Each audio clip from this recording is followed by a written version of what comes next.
Alright, we are now recording. Excellent. Hey everybody.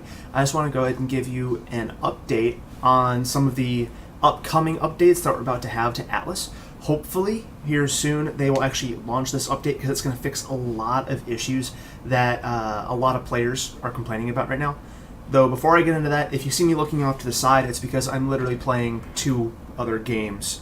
Trying to get all my dailies done in them before I hop on Atlas for today. So let's just go ahead and hop straight into the updates for those of you who don't keep up with the forums.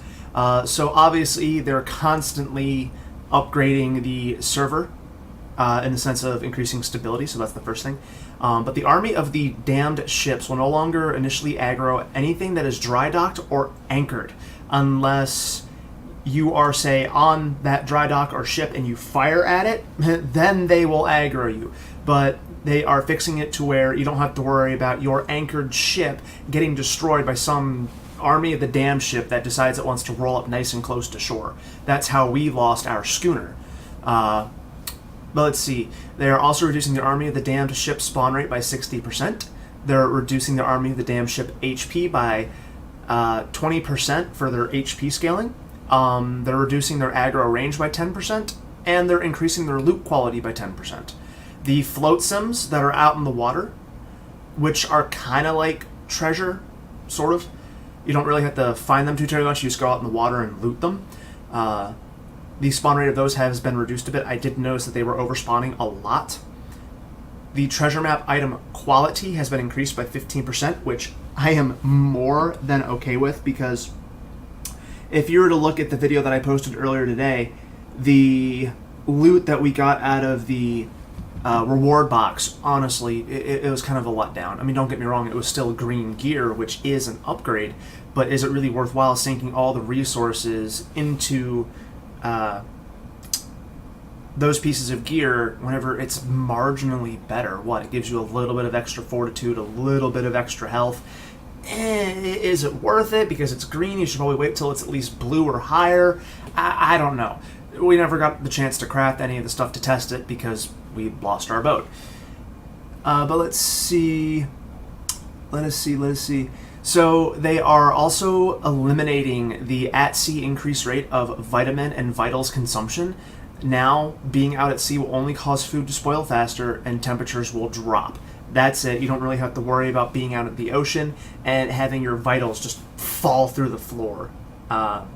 That's the one reason why we had so many boats on our schooner, was to be able to contend with the fact that our stats would drain so quickly while out on the ocean, even with the perks and the skill tree. They also are decreasing the vitamin deficiency debuff threshold to 10% instead of its original 20%.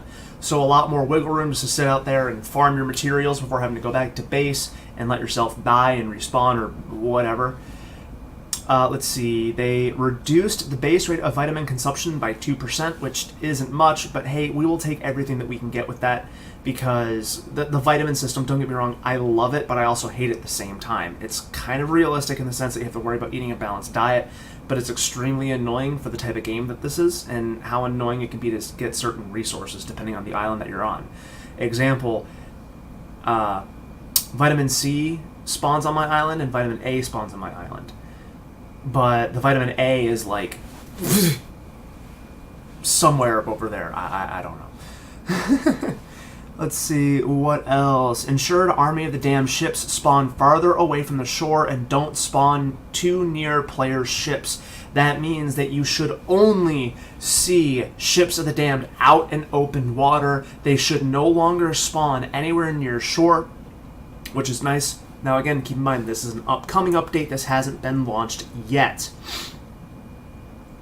Fix diving platforms to take any oil, not just blubber. I mean, that's cool. We haven't really gotten into diving stuff yet, so I'm kind of clueless with that. The lighthouse, they have given it an HP buff, and they also changed it to the stone structure settings. And they allowed it to burn oil. That's honestly really, really nice. It has more HP. It's now a stone structure, which means very little can damage it. Perfect. I was actually going to be building a lighthouse relatively soon. Let's see. Updated some undesired movement speed max taming additions within status components. Plus some unintentional, unrealistic water movement speeds. I mean, that's cool, I guess. Anything that makes the game look more aesthetically pleasing or makes a mechanic that's already there work better. Adjusted seagull and crow aggro speeds. That's honestly kind of nice.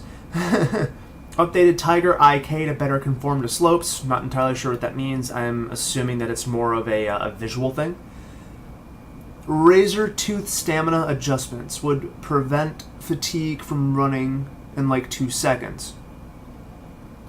Okay. Updated the vulture AI to only target sleeping humans if the player is connected. So if you get knocked out, you have to worry about vultures coming in and wrecking you. Got it. Included foot sockets and giraffe neck attacks to more consistently harvest.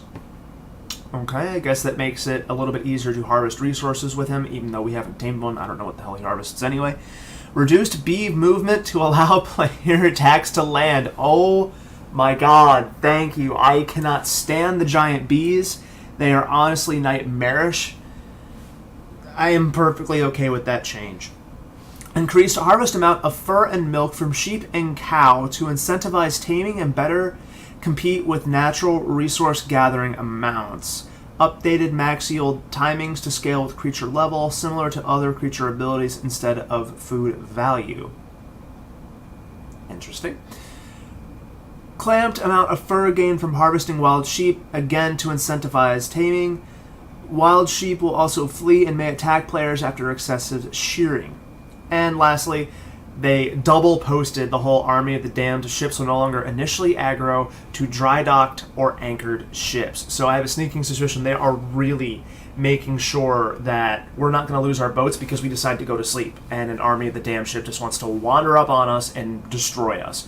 The island that we're on, which is A4, Stock Fate Key, one of the players in our alliance, Jill, she lost her boat and the entirety of her base because an Army of the Damned ship decided just to wander up on her stuff and destroy it, and there's nothing that she could do about it. Honestly, there's nothing that any of us can do about it. None of us have cannons on our boats. They're extremely expensive to make, to my knowledge, and the resources on the island are a little finicky. You have to go out of your way to get metal, to get fiber, things like that. But hopefully that will give you some insight into some of the upcoming things to Atlas. I almost said Ark. Hopefully with these changes as well, it will fix the treasure map bugs that are currently going around, unless it's just some sort of display error, and it's not an actual bug. They just have to update something to make them actually show up properly. We'll see whenever the next version gets released. But until then, I will keep you all updated as best as I can. I appreciate you checking out the video. If you like it, go ahead and drop a like. Maybe consider subscribing. I do plan on uploading a lot more Atlas videos in the future. Later.